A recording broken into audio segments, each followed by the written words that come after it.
it comes to rendering in English the titles of games never released outside of Japan, I try to at least find a connection for people. Maybe there was another game in the series that was released elsewhere, and I can use that as a reference. Well, in the case of Kiki Kaikai Dotou, other games in the series got released internationally as Pocky and Rocky. But this is several years before Rocky will exist. So that would just make this Pocky, and that's kind of confusing. Kiki Kaikai started out as an arcade game, developed and published by Taito. Later on, they'd wind up licensing the series to Natsume, which is why the 16-bit era games were by them. Kiki Kaikai Dotou is not a port of the arcade game. It has the same story as the arcade game. The 7 lucky gods have been abducted by a bunch of traditional Japanese monsters, and it's up to Shrine Maiden Sayo to rescue them. The arcade game is a top-down shooter, where you march through linear levels, defeating monsters and ghosts with thrown talismans, until you eventually get to the final boss. As for the Famicom Disk System game, well, it's 1987. They bolted on a bunch of meaningless exploration, grinding for currency, and needlessly hidden secrets.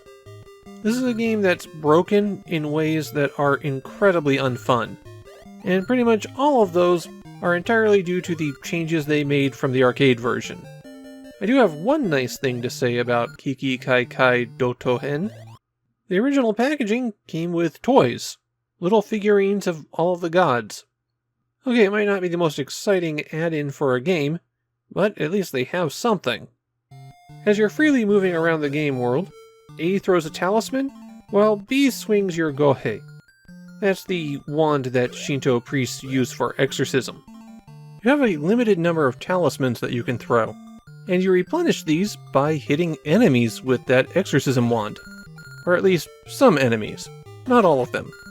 And the quantity of talismans that you get for defeating enemies like that varies pretty widely. You'll only get 1 for knocking out a ghost, you get 5 for knocking out these red guys. The talismans are also used as currency. The shops are found in these huts that have a rokrokbi living in them. That's a monster that looks like a woman with a very long neck. When she's defeated, which you have to do by hitting her with talismans, not the wand, then you can enter the shop and buy things. You can get a shield that will take several hits for you, stronger talismans that will do extra damage, at least until you get hit, a crystal that will destroy all enemies on the screen if you hit A and B simultaneously, a rice bar that will restore some of your health, and a crystal that will let you save your progress if you get a game over. You start out with 4 points of health, and you get more by finding Jinzo statues around the world and hitting them with the wand. Something that's useful to know is that resources respawn if you move a few screens away and then come back. You'll need to do this if the rokrokbi despawns while you're trying to get into the shop, or if you need to get a resource that you find in the world again.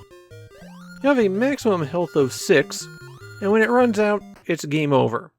But you can continue, which takes you back to the starting area, or save your game if you have a crystal, or just give up, which will restart everything. If you hit select while you're playing, you'll see the current day and time. When the game starts, it's January 8th, and you have until January 31st to save all 7 gods. And if you can't do that, well then your fingers must be broken or something, because this is not a big game. The map in Kiki Kaikai Dotou is extremely small, though it is divided in half and you'll cross over when you see this arrow on the ground. The way that they deal with the game map being small is that they have it loop back on itself all over the place. And there's very few distinctive locations. Everything in this game really looks the same. So it's just a matter of trying every path until you find where you need to go. The game world is so small that the walk to the first intended boss is the furthest point in the game from the starting point. And this is really the first boss because it's the first boss from the arcade game. Really, you're fine doing the bosses in any order that you like. The bosses all reside in their own special room, and you have to pay 50 talismans to enter those. Once you go in, there's a short set of hallways, and then you'll fight the boss.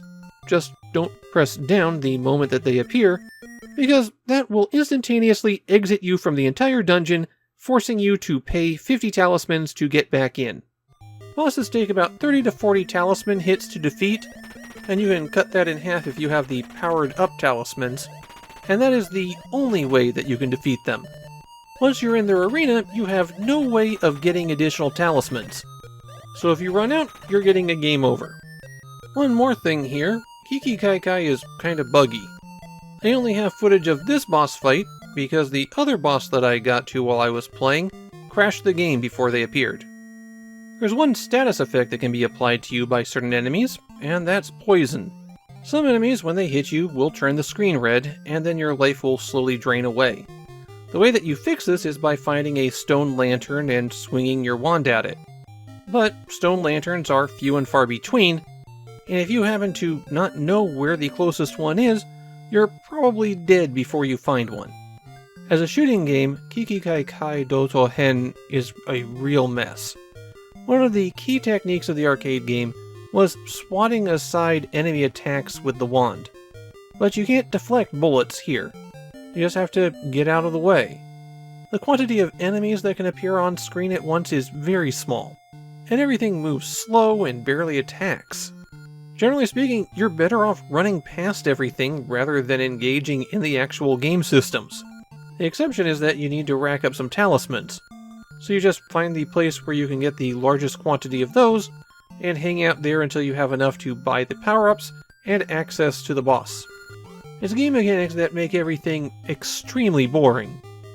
Making things worse is that your speed decreases as your health decreases, so the action here drags even more as you get closer to defeat. There is a 2-player mode here, but it's just as half-assed as the rest of the game. What you have to do is pause the game by hitting start, and then hit select and you'll change to the 2nd player character, Kiki. And then you're just handing over the game to whoever has the 2nd player controller. You can use this to essentially give yourself an extra health bar, but otherwise this doesn't add anything to the game. Unsurprisingly, this is the least popular game in the Kiki Kaikai series. Besides all those problems that I encountered, the game's notable for having a lot of other bugs, typos, and points of frustration. Nobody likes this one. Kiki Kaikai Dotou was a game that I was excited to play back when I first got it, and then I played it and found out how bad it was. It's a bad game if you don't know the Kiki Kaikai series, and it's an awful game if you do. Play the PC Engine version, play the arcade version, play the Super Famicom games, play the new Switch game. Don't play this one.